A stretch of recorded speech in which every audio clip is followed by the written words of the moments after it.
Well, it's the day after,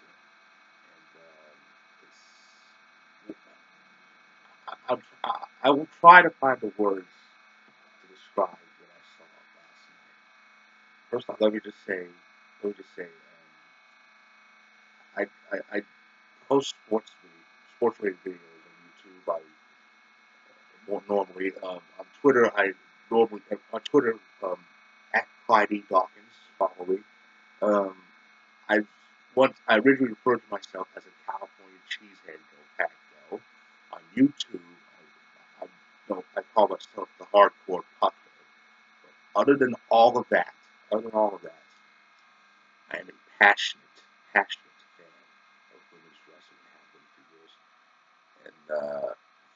and for the last number of years, I've got the DVDs to prove it. I've collected a bunch of women's wrestling DVDs, um, all from different promotions, such as Shine Wrestling,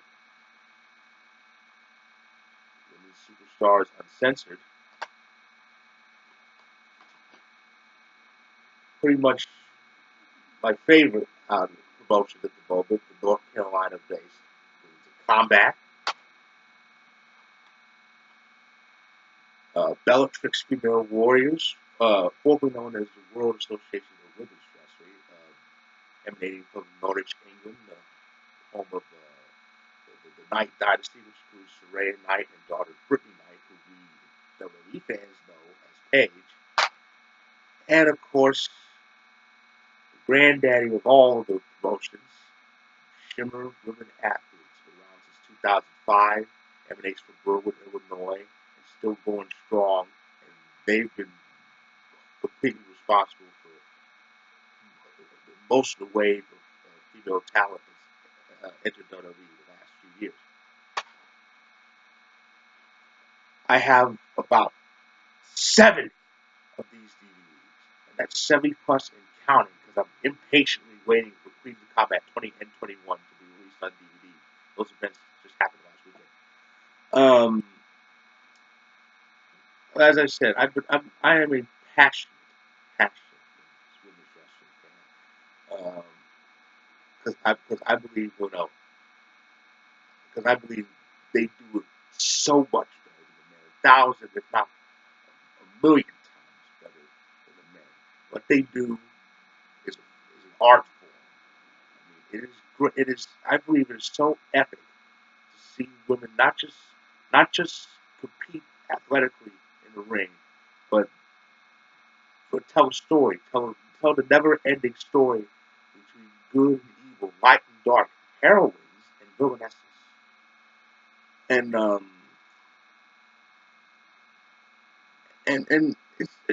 it's just I just love how it's evolved in the last like few years. Women's wrestling has been around for decades, dating back to the days of Mae Young, Fabulous Moolah, among others. But even then, it's been considered taboo. I mean, even in the classic rock and wrestling era of the old World Wrestling Federation, there was a strong women's division, but they kind of abandoned that for a few years, and the quality of women's wrestling matches did go down a bit to the point that it reached a very low point in the period between 2010 and 2012, where women were the women were mishandled in one of three ways. Either they weren't on TV at all, they were relegated to backstage segments, or, and this is the worst part, the matches would be about this long, the blink and miss matches, as Gail Kim once called them.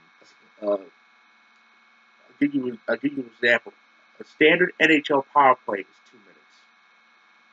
Some women's matches in between that stretch have actually lasted shorter than that. That wasn't good at all. And we got the fluff matches, the blonde panties, the pillow fights, all that stuff. I admit, once upon a time, I was actually loved those because, to be honest, it was the only time we see the women. But we needed more. We needed more. And then finally, which brings you to the point. Which brings you to the point here, finally. Women's Royal Rumble.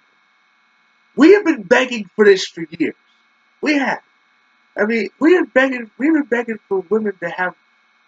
Well, at first we were begging for women to have longer matches, but when that happened, there was hope for the women to compete in the same gimmicks as the men, and we finally been getting that in the last like couple of years. Hell in a Cell, Falls Count Anywhere, the main eventing pay-per-views. And of course, last night was everyone said we finally got the Women's Royal Rumble. I remember the announcement. I nearly came close to tears because it was such an amazing moment. It was about goddamn time this happened, and so and I had butterflies in my stomach for the last week before the Rumble for this, and they were still there when I saw Sasha Banks and Becky Lynch make history. They were the first two entrants to kick off the Rumble. Now let's get to the Rumble itself. The Rumble, the Women's Rumble, of course, was the main event, and I was glad of that because it was a miracle. There's no nothing. They usually don't put anything over big dummy Brock Lesnar. But it was just amazing. It was just an amazing match. Like I said, Sasha Banks and Becky Lynch, two horsemen. I was not expecting two horsewomen to kick off the Rumble. I thought they would be like among the last to enter. But they had Sasha and Becky to start it off, and it was just amazing. Now on to the surprise entrance. Of course, the first of many surprises, of course, was Lita. I knew Lita would pop up. I predicted four surprise entries. I predicted four surprise entries. I was way off on three of them, but I knew Lita would pop up because you had to have Lita. I don't know why she. Well, I still don't know why she wasn't at Raw 25. I guess they just wanted to keep her entrance as the biggest surprise. I guess I don't know, but Lita entered at number 5, and she made history too. She provided the first eliminations. She provided the first eliminations of the Rumble. She eliminated Mandy and then Sabrina. So Mandy Rose made history. First one eliminated in the Women's Rumble. But then Becky had to take her out. Becky had to take her out, but at least Lita delivered some epic twisted face. But she was one of 4 Hall of Famers who participated in the Royal Rumble. Beth Phoenix was one of the 4, and she made history. And she became the first woman to have ever competed in both the men's and the women's Rumble. Remember, Beth participated in the men's Rumble in 2010 and eliminated Khali. But of course, the other 2, Jacqueline entered at number 21, and of course Trish Stratus entered at number 30. And oh, Trish was stunning out there. I loved it. Trish was stunning out there in that year. She has such a heel look, in my opinion. But she looked great. She did well. All the women did well. Other surprise entrants, Michelle McCool entered at number, what was that? I think it was 14, if I recall. And Michelle entered at number 14, and she actually set the record. It took a while for Wikipedia, not that I go by that religiously, but it took a while for Wikipedia to get the numbers right. But Michelle McCool actually set the record, or set the tone for eliminations. She eliminated 5 women from the Rumble. And this was in 8 minutes. This was in 8 minutes and change. But she eliminated 5 women. She set the bar. And it's fitting that she set the record because Undertaker's storyline brother had the elimination record until Roman Reigns broke it. And now Undertaker's real life wife has the record. 5 eliminations. Of course, Kelly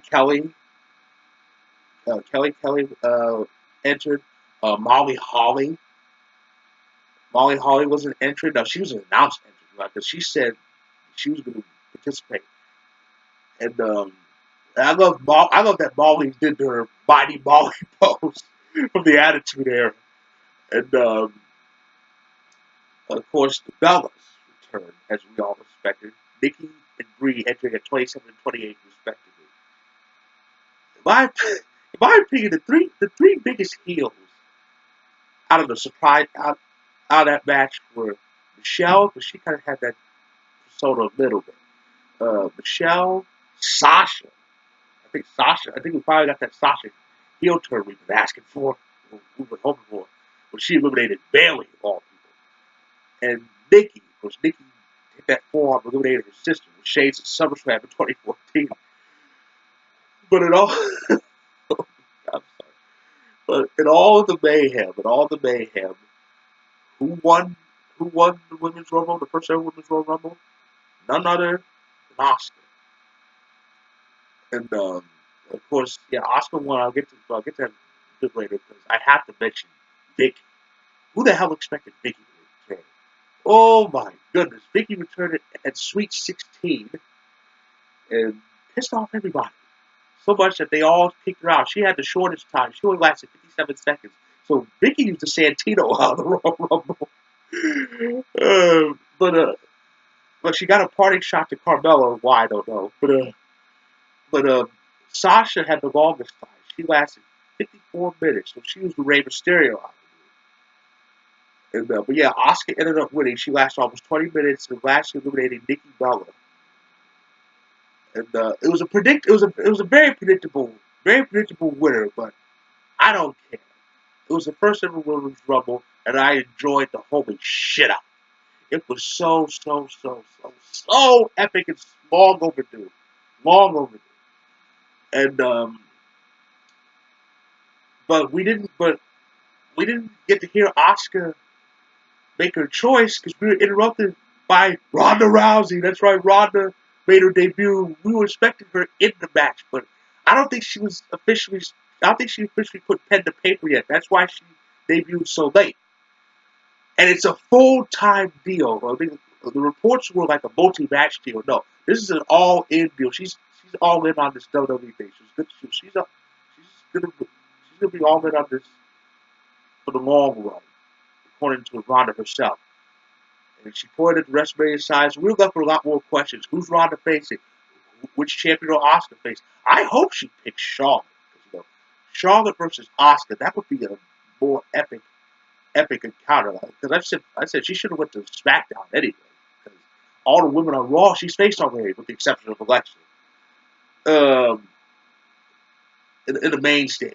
But yeah, Charlotte versus Asuka should be great. They could have uh, Alexa versus Nia. But I love that Women's Rumble. It was so amazing, and I'm already anxious for next year. Um, especially that was surprising. Who knows who can pop up? But those are my thoughts on the Women's Rumble, and I'll get to the NHL very shortly. The NHL first half report is very shortly. So the fallout from Raw, SmackDown, and of course NXT, that should be epic. So enjoy that. Enjoy the road to WrestleMania.